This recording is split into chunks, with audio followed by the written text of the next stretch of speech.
Bien,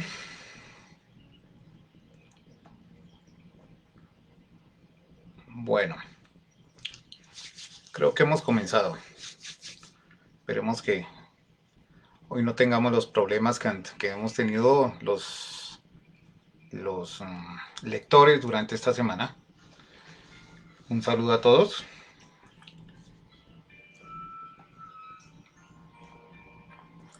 Vamos a esperar a ver si alguien nos dice si nos están viendo y el sonido está ok.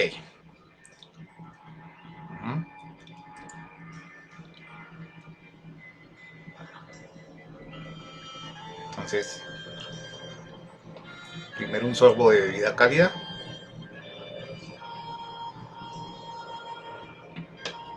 E iniciaremos nuestro trabajo en el día de hoy. Reitero mi saludo a todos los que tienen el atrevimiento de sintonizarnos todas las noches cuando los docentes hacemos nuestras lecturas que hemos previamente escogido para llegar a todos ustedes, ¿sí? Entonces, pues, hoy vamos con una novel surafricana, ya fallecida recientemente, y a ver si tenemos los dos clientes de siempre. Ah, aquí está. Buenas noches, Ángel Esteban. Es un gusto saber que estás del otro lado, ¿sí? A quien está haciendo administración de comunidad, también muy buenas noches, ¿cierto?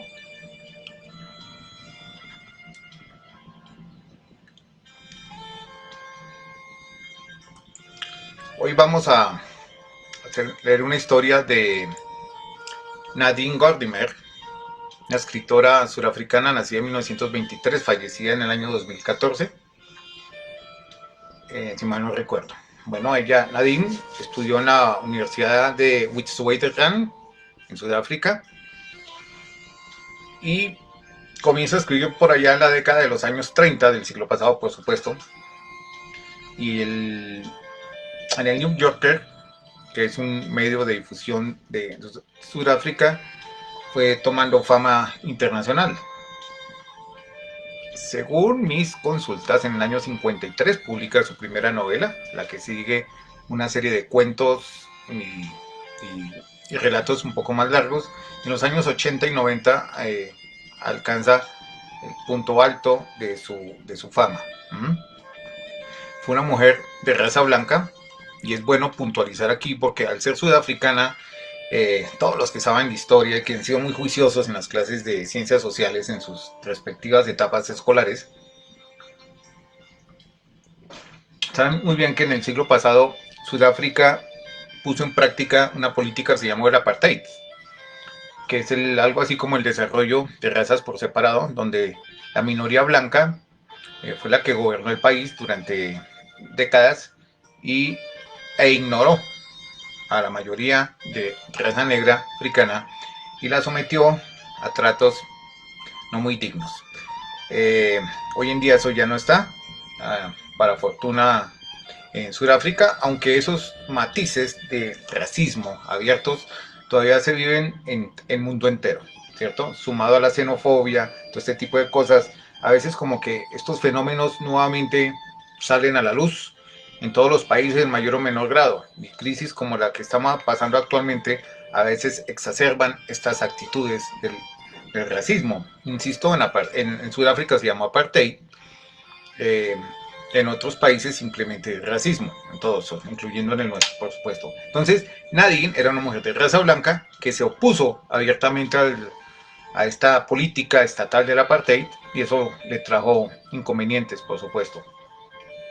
Eh, a través de su obra literaria ya tiene esos planteamientos políticos y sociales, y en el año 1991 eh, recibe el Premio Nobel de Literatura, convirtiéndose en la primera escritora africana en alcanzar ese, esa máxima distinción de la literatura universal. Hoy he tomado de una obra que se llama La suave voz de la serpiente, que fue publicado en 1952, ¿sí? Y he tomado el primer cuento. Este es un libro de cuentos, de historias largas. Hoy he tomado solamente el primero, que es el siguiente. Entonces, Vamos a ver quién más está por aquí. Está Alexandra. Hola Alexandra. ¿Sí? Gusto saber que estás por ahí. Y en fin, a todos ellos. Esta vez no digo bienvenidos en la fría noche bogotana, porque eso ya es un cliché. Bogotá siempre hace frío más de noche. Entonces simplemente digo que compartamos una bebida caliente y una historia.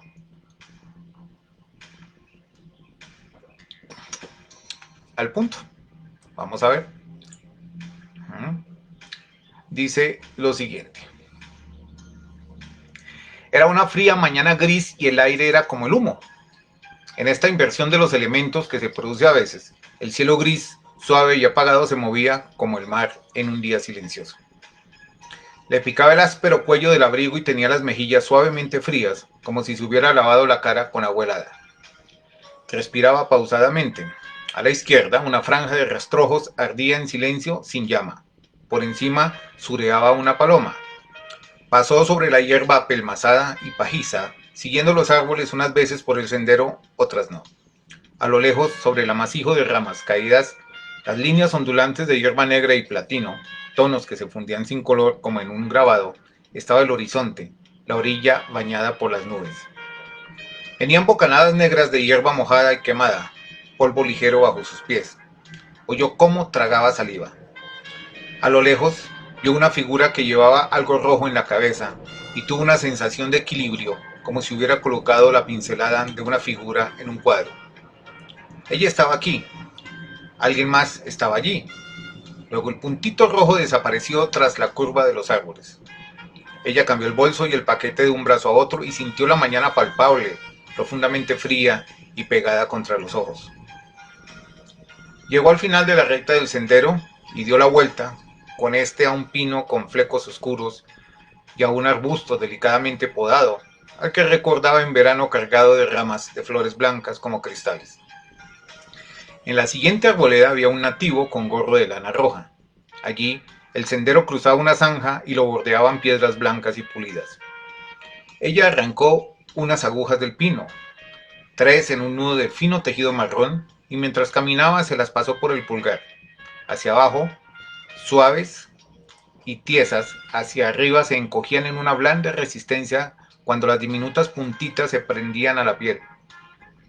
Él estaba de espaldas a ella, mirando hacia el camino por donde había venido. Ella se pinchaba la yema del pulgar con las puntas de las agujas.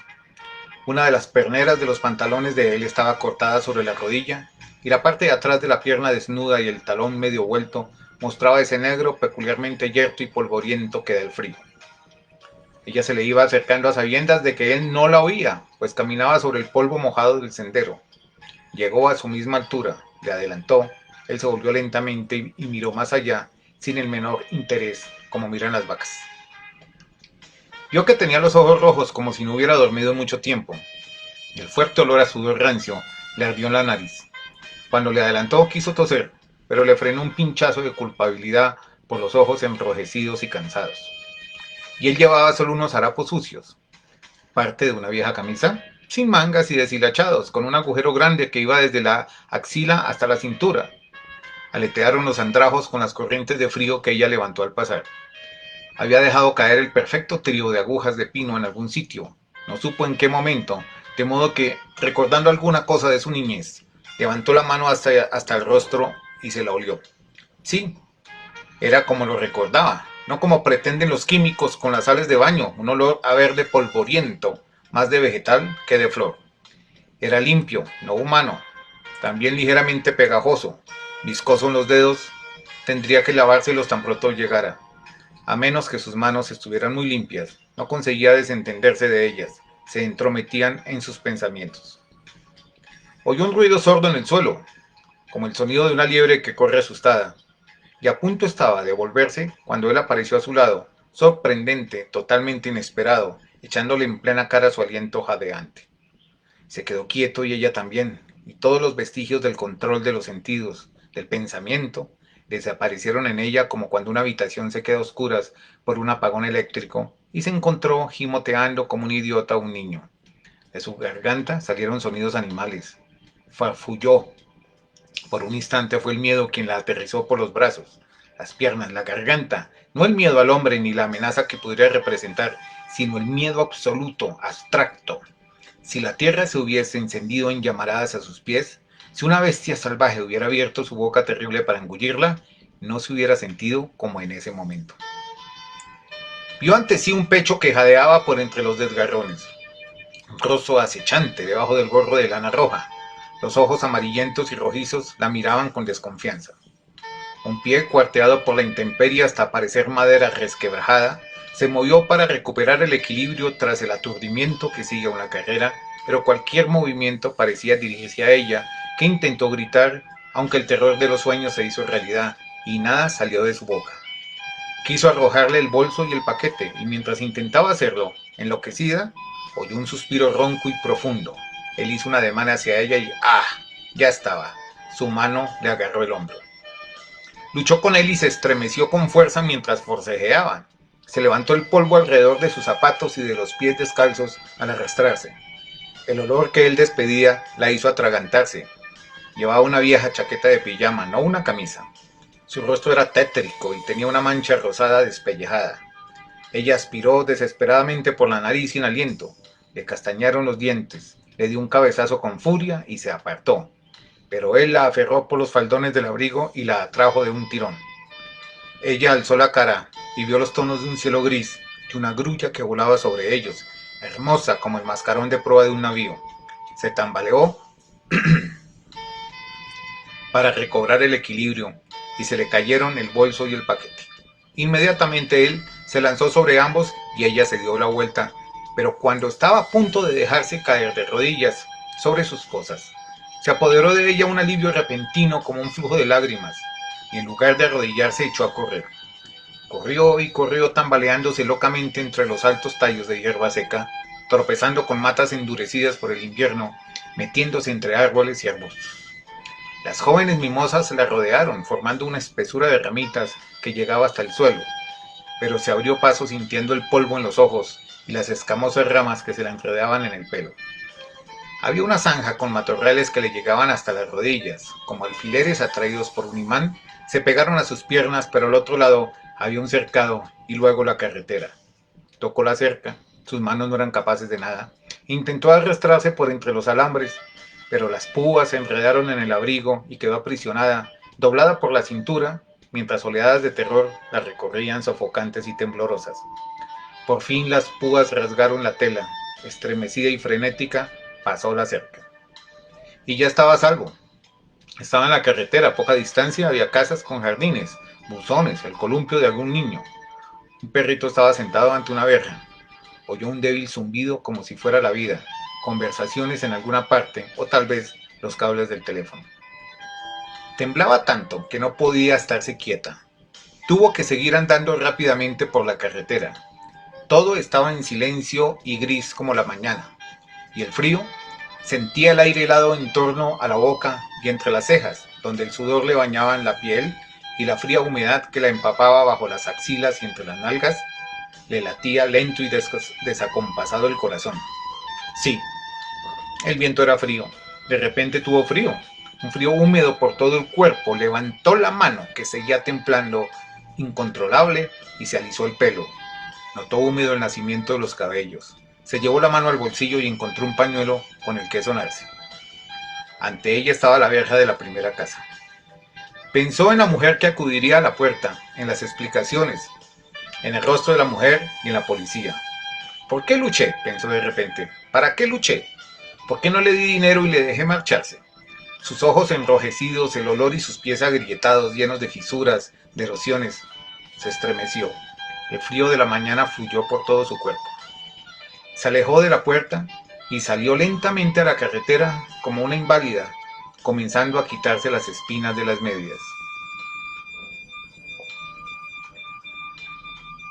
Este es el primer cuento tomado de la obra de Nadine Gordimer y paso a leer otro que tomé de un libro que se llama 2 metros bajo tierra o 6 pies de tierra, creo que depende de la traducción, 6 Feet of the Country, del año 1956. Y dice lo siguiente: Mi esposa y yo no somos auténticos granjeros y Leris aún menos que yo desde luego. Está nuestra finca a 3 leguas de Johannesburgo, junto a una de las carreteras principales, y la adquirimos con ánimo de introducir un cambio en nuestra vida, supongo. Hay mucho de desconcertante en un matrimonio como el nuestro. Cuando sondea uno un matrimonio, espera encontrar un profundo silencio de satisfacción. No es que la granja no los haya deparado, por supuesto, pero ha conseguido otras cosas inesperadas y lógicas. Leris, a quien había esperado ver encerrada en una melancolía a lo Chekhov durante un par de meses, dejando después el campo libre a los criados, mientras volvía al intento de obtener un papel de su agrado. A fin de llegar a ser la actriz con que siempre soñara, se ha enfrascado totalmente en el trabajo de administrar la finca, poniendo en ello la misma seriedad y vehemencia con que en otro tiempo se desvivía por interpretar los recovecos de la mente de un dramaturgo. Hace tiempo que yo hubiese dejado la granja de no haber sido por ella. Sus manos antes menudas, suaves, bien cuidadas, no era de esas actrices que se pintan las uñas y llevan sortijas de brillantes, son vastas ahora como los pulpejos callosos de un perro. Como digo, yo solo paso allí las noches y los fines de semana. Soy socio de una agencia de viajes de lujo, un negocio floreciente, pues no tiene más remedio que serlo, como le digo a Leris, para poder sostener la granja. Sin embargo, aunque sé que está fuera de mis posibilidades, y aunque el olor dulzón de las gallinas que cría Leris me pone malo, de modo que procuro siempre no tropezarme con ellas, la granja tiene un no sé qué de hermoso que yo había prácticamente olvidado. Sobre todo los domingos por la mañana, cuando me levanto y voy a los corrales y no veo las palmeras, ni los viveros, ni las pajareras de piedra artificial del extrarradio urbano, sino los patos blancos en el estanque, el campo de alfalfa reluciente como ordenado por un escaparatista, y el toro pequeño y rechoncho de ojos atravesados, rijoso pero aburrido, dejándome lamer cariñosamente la cara por una de sus concubinas. Del toro, claro está. Leris sale despeinada. Trae en la mano un palo del que gotea desinfectante para el ganado. Se detiene y parece ensimismada por un momento como si estuviera representando una de sus comedias. Se juntarán mañana, dice. Ya llevan 2 días. Fíjate cómo le quiere a mi pequeño Napoleón. De forma que cuando viene gente a vernos el domingo por la tarde, no es raro que yo mismo me sorprenda diciendo a quien sea, mientras preparo las copas. Cuando vuelvo a casa todos los días de la ciudad, al pasar por esos bloques de casas de las afueras, me pregunto cómo demonios hemos podido aguantar el vivir allí. ¿Quieres echar un vistazo a esto? Entonces me llevo a una guapa muchacha y a su joven esposo a los trompicones hasta la orilla del río. La chica enganchándose las medias en las cañas de maíz y sorteando boñigas de vaca, rumorosas de moscas verdes como esmeraldas, mientras dice, las tensiones de la maldita ciudad. Y tú además estás cerca, si un día quieres ir al cine o al teatro. ¡Qué estupendo! Tienes las dos cosas. Y yo por un momento acepto el triunfo como si de veras hubiese logrado ese imposible por el que llevo luchando toda mi vida. Precisamente como si la verdad estuviera en lograr esas dos cosas. En lugar de contentarse, no con la una o con la otra, sino con una tercera por cuya consecución no hubiera dado paso alguno. Pero hasta en nuestros ratos de mayor desapasionamiento, cuando los entusiasmos agrícolas de Leris me parecen tan insoportables como en otro tiempo sus afanes histriónicos, y ella ve en los que llama mis celos por su capacidad de entusiasmo una prueba grande, como siempre, de mi incapacidad de identificación con ella. Creemos sinceramente que en definitiva hemos sabido sustraernos de veras a esas tensiones propias de la ciudad de que hablan nuestros visitantes. Cuando la gente de Johannesburgo habla de tensión, no se refiere a los transeúntes apresurados en las calles populosas, a la lucha por el dinero o al carácter de competencia generalizada de la vida urbana. Alude al hecho de que los blancos hayan de dormir con las armas debajo de la almohada y a las rejas que protegen sus ventanas contra los asaltos. Piensa en esos momentos insólitos que se dan en las calles de la ciudad cuando un negro no quiere ceder la acera a un blanco. Pero en el campo, solo a 3 leguas de distancia, la vida es otra cosa. En el campo todavía queda el rescoldo de épocas anteriores.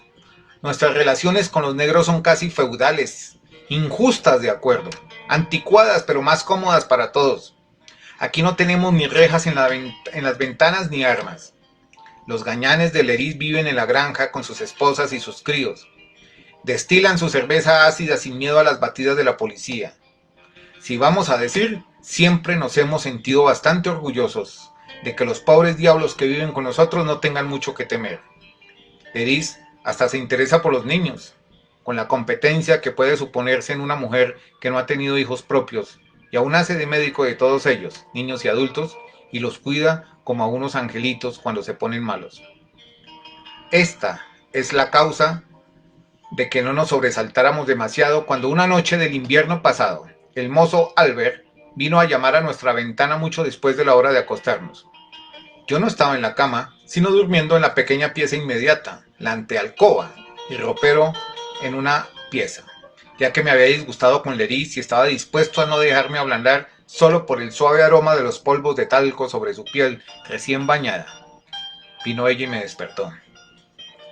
Dice Albert que uno de los muchachos está muy enfermo, me dijo. Más vale que vayas a ver, creo yo.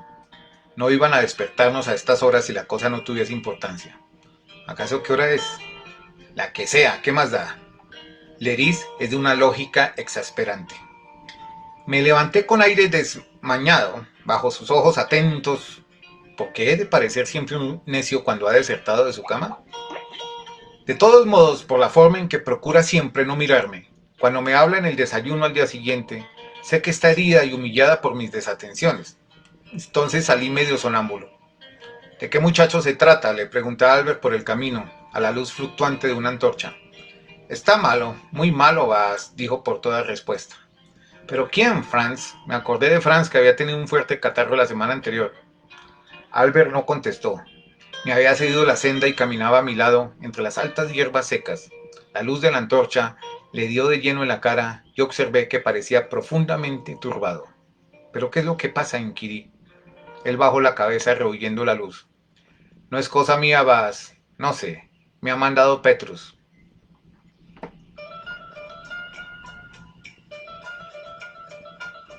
Irritado, le hice apresurarse hacia las cabañas y allí en el propio catre de Petrus, un armazón de hierro montado sobre soportes de ladrillos, vimos a un joven muerto. Aún brillaba en su frente un leve sudor frío, pero el cuerpo lo tenía caliente. Rodeábanle los muchachos en esa actitud que adoptan en la cocina cuando se descubre que alguien ha roto un plato. Distantes, silenciosos. La mujer de uno de ellos se movía en la sombra, retorciéndose las manos bajo el delantal. Hacía que no veía yo un hombre muerto desde la guerra, mucho tiempo.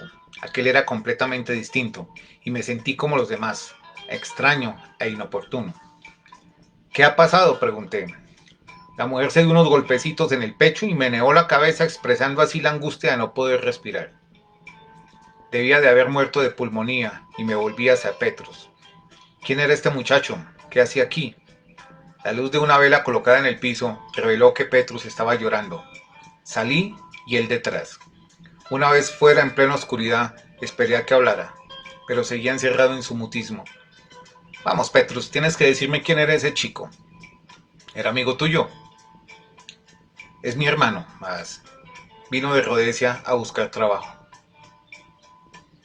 La historia no dejó de sorprendernos, tanto a Leris como a mí.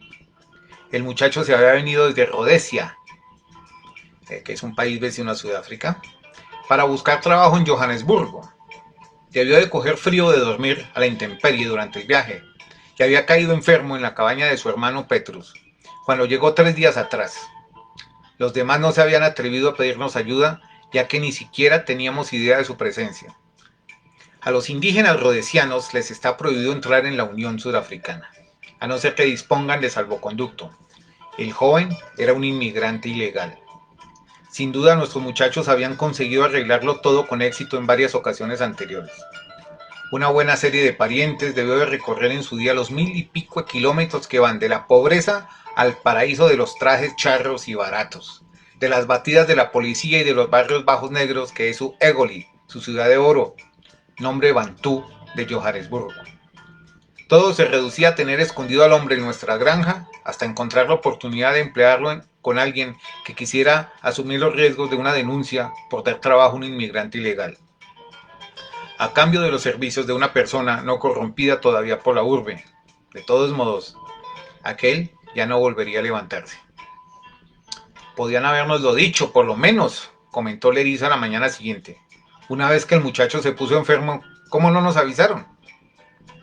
Cuando algo le llega al alma, tiene una forma de quedarse parada en mitad de la habitación, como el que está a punto de salir de viaje, lanzando miradas escrutadoras a su alrededor y deteniéndose en los objetos más familiares como si los viese por vez primera. Pude advertir que en presencia de Petrus, en la cocina, esa misma mañana, más temprano, había mostrado una actitud como de estar ofendida con él o poco menos, como si se sintiera lastimada en lo más vivo. De todos modos yo, francamente, ya no tengo tiempo ni ganas de indagar en todos esos detalles de nuestra existencia que Leris quisiera que indagáramos, según adivino en sus ojos alarmados y apremiantes. Ella es mujer a quien no importa parecer fea o estrambótica, y dudo que le importase, aunque supiera lo extraña que está cuando una viva perplejidad le desencaja las facciones. Supongo que ahora me tocará a mí pringar con todos los trámites, dije. Ella continuaba mirándome fijo, escudriñándome con esos ojos suyos, pero perdí el tiempo. Tengo que dar cuenta a las autoridades sanitarias, dije con calma. No pueden sepultarlo por las buenas. Después de todo, no sabemos de qué ha muerto. Continuó inmóvil sin decir palabra, como dándolo todo por perdido. Y me veía ya sencillamente. Creo que en mi vida me he sentido más irritado. Pudo haber sido algo contagioso, me aventuré a decir, sabe Dios. Sin embargo, no obtuve respuesta. No me seducen nada los monólogos, así que salí y di voces a uno de los muchachos que abriese el garaje y tuviera listo el coche para mi viaje matinal a la ciudad. Como me figuraba, todo se volvieron complicaciones. Tuve que avisar no solo a las autoridades sanitarias, sino también a la policía y responder a un montón de preguntas fastidiosas. ¿Cómo es que no sabía nada de la presencia del muchacho? Si no inspeccionaba los alojamientos de los nativos, ¿cómo sabía que tales cosas sucedían a menudo? Etcétera, etcétera. Cuando me harté y les dije que mientras que mis nativos hicieran su trabajo, no consideraba derecho ni asunto mío el meter las narices en sus vidas privadas. Recibí del grosero y estólido policía una de esas miradas que no dimanan de un proceso intelectivo del cerebro, sino de aquella facultad tan generalizada entre cuantos viven fanatizados por la teoría de la raza superior. Es decir, una mirada llena de insensato y necio convencimiento. Me sonrió con una mezcla de desdén y regocijo por mi estupidez.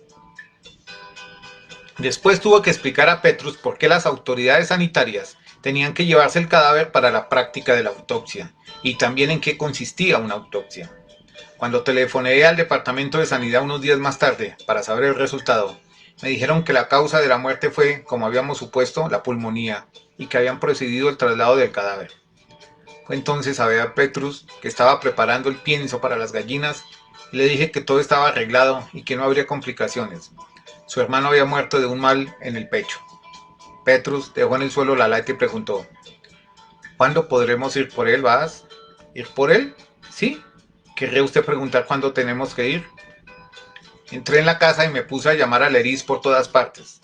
Andaba en el piso de arriba, por los cuartos de huéspedes, y cuando bajé le dije, ¿y ahora qué hago? Cuando se lo he contado a Petrus, se ha limitado a preguntarme tranquilamente que pueden ir a recoger el cadáver, que cuándo van a ir por él. Creen que van a poder enterrarlo por su cuenta. Vaya hombre, pues vuelve y explícaselo, dijo Leris. Tienes que explicárselo. ¿Por qué no se lo has explicado? Volví para hablar con Petrus, que me escuchó cortésmente. Mira, Petrus, no puedes ir a recoger a tu hermano. Ya lo han sepultado ellos, lo han sepultado, ¿me entiendes?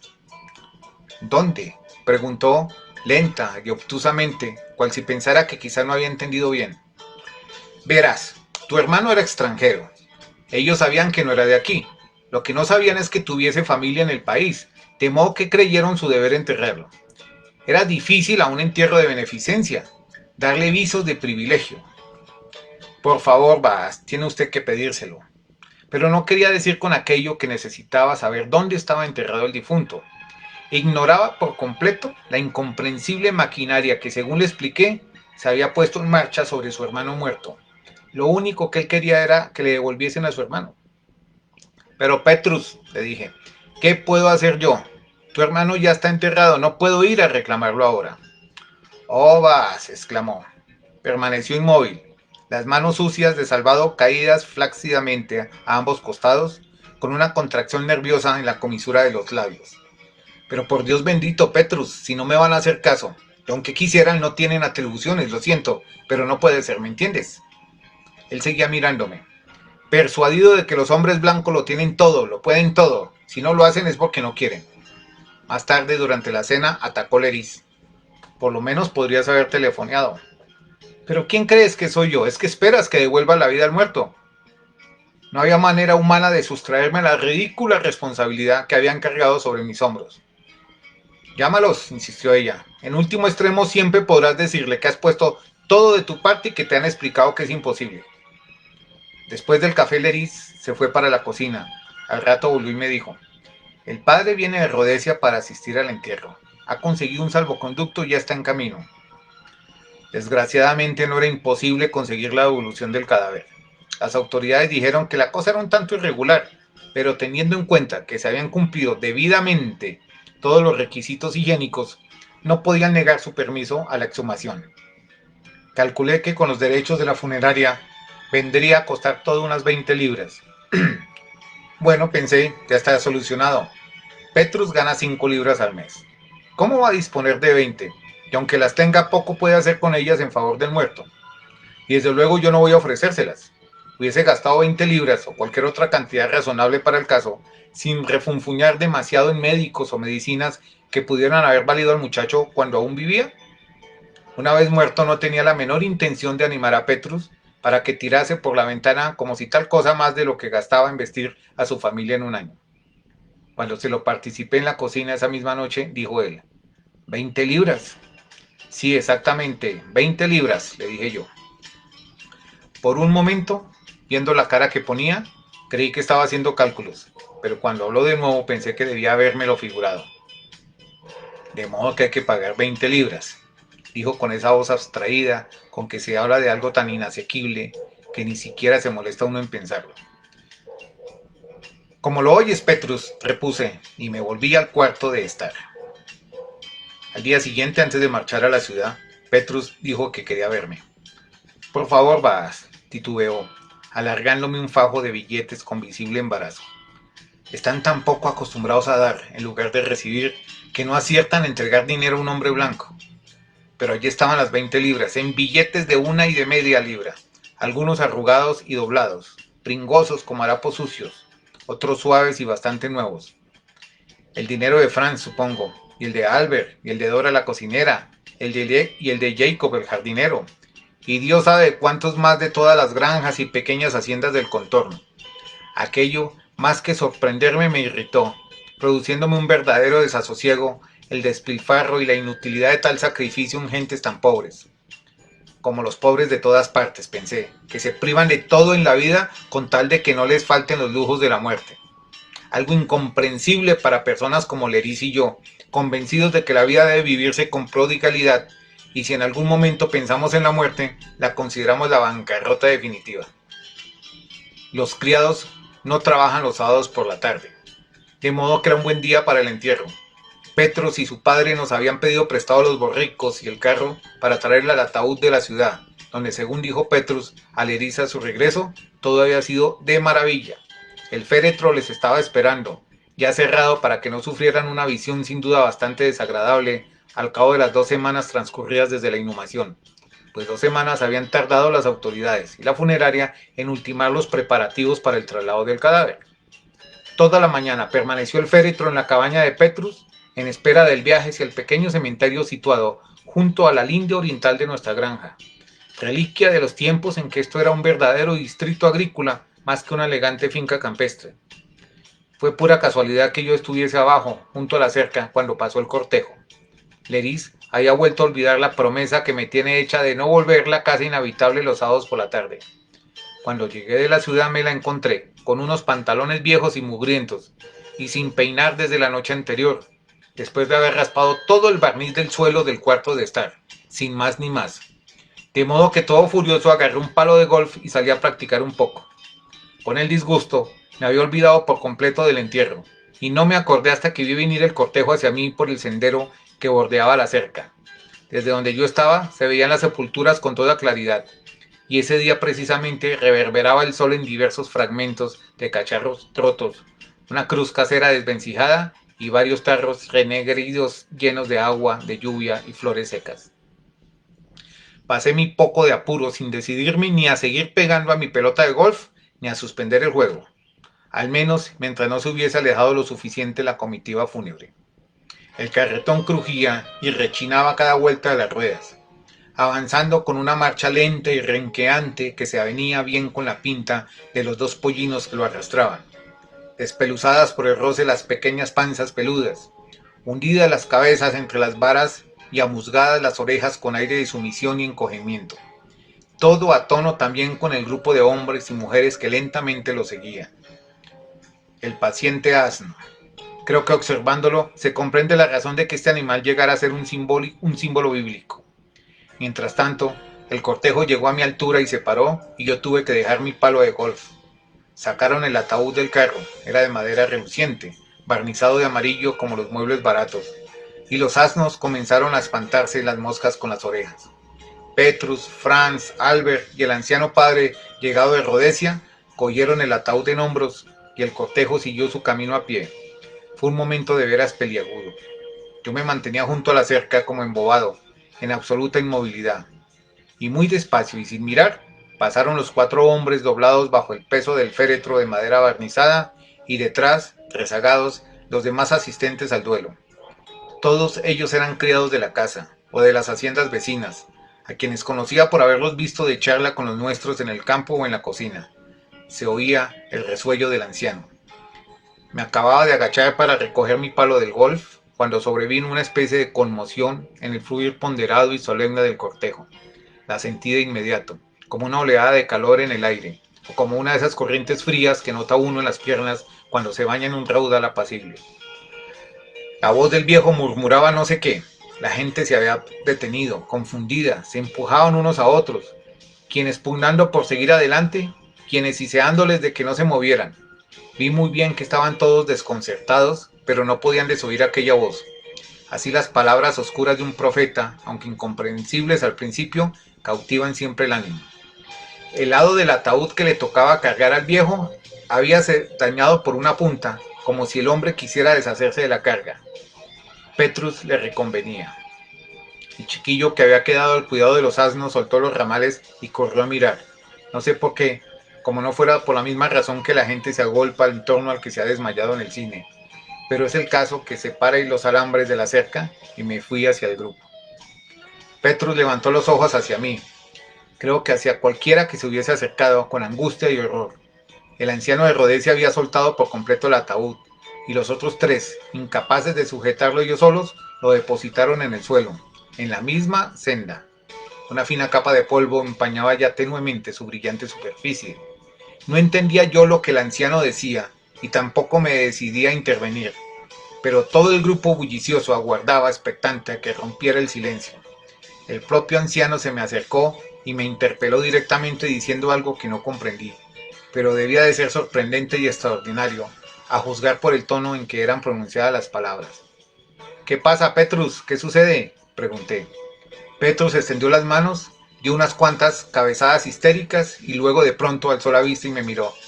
Pues dice, mi hijo no pesaba tanto.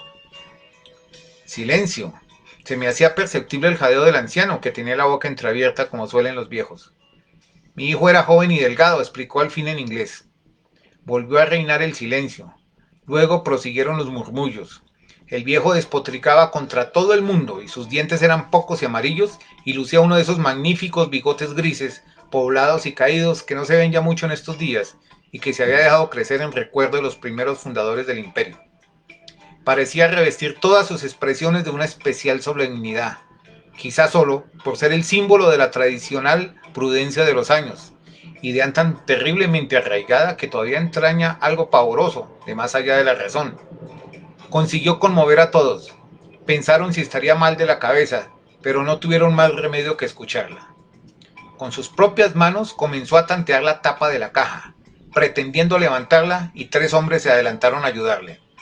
Entonces se sentó en el suelo, y allí fui de verle tan viejo y tan débil que no acertaba ni hablar, limitándose a levantar su mano temblorosa hacia lo que tenía delante.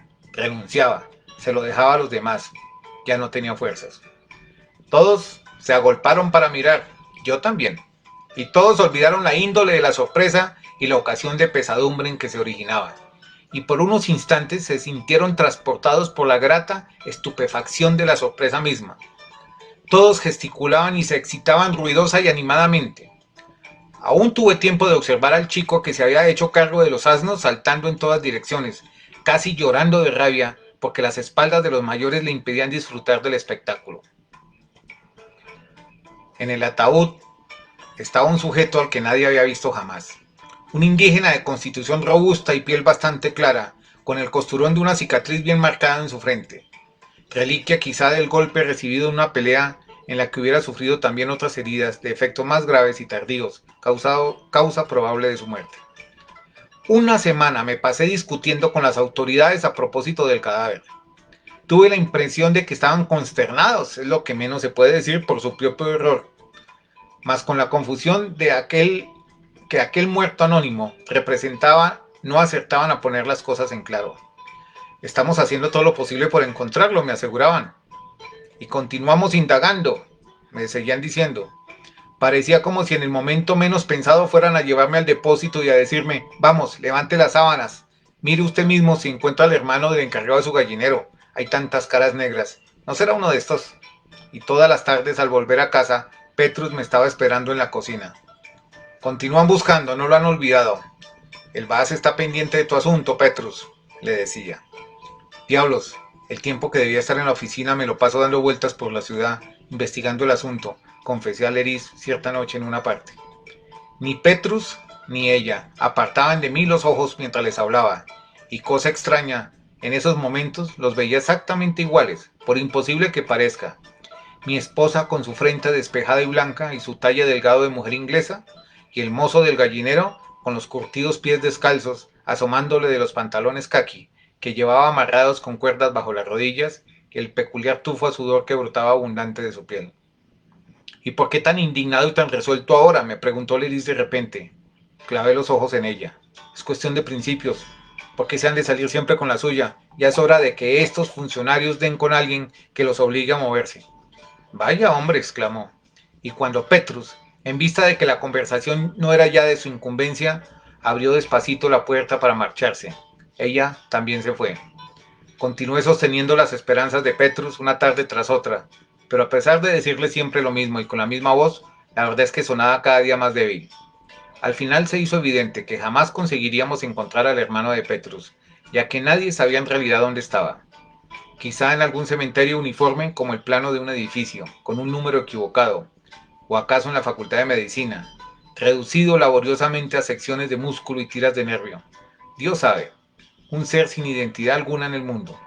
Fue entonces cuando con voz avergonzada me pidió Petrus que consiguiese la devolución del dinero. Por la manera de decirlo parece como si estuviera robando a su hermano muerto, comenté con Leris más tarde.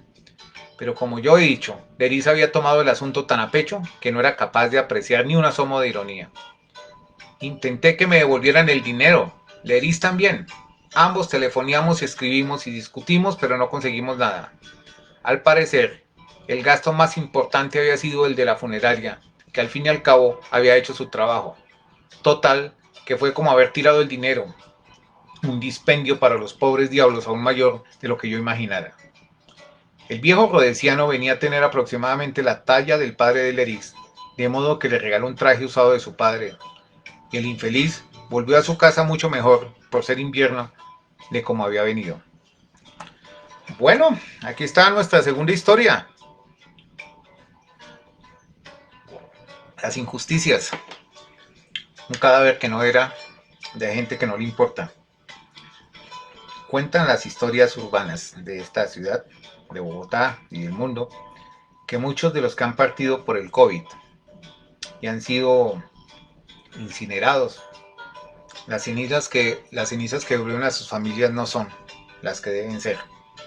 Ante las cenizas, pues nada que hacer. Uno asume que sí. Entonces, para los que han partido, lo único que tenemos de ellos es el recuerdo.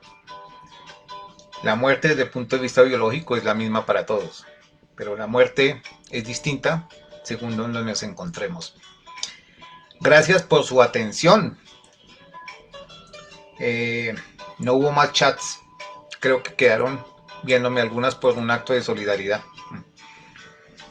Mañana, otro lector, posiblemente el maestro Abel, quien sigue con nosotros, con otra lectura y, como siempre digo, con otro estilo, tal vez algo menos escabroso o más escabroso que la de hoy.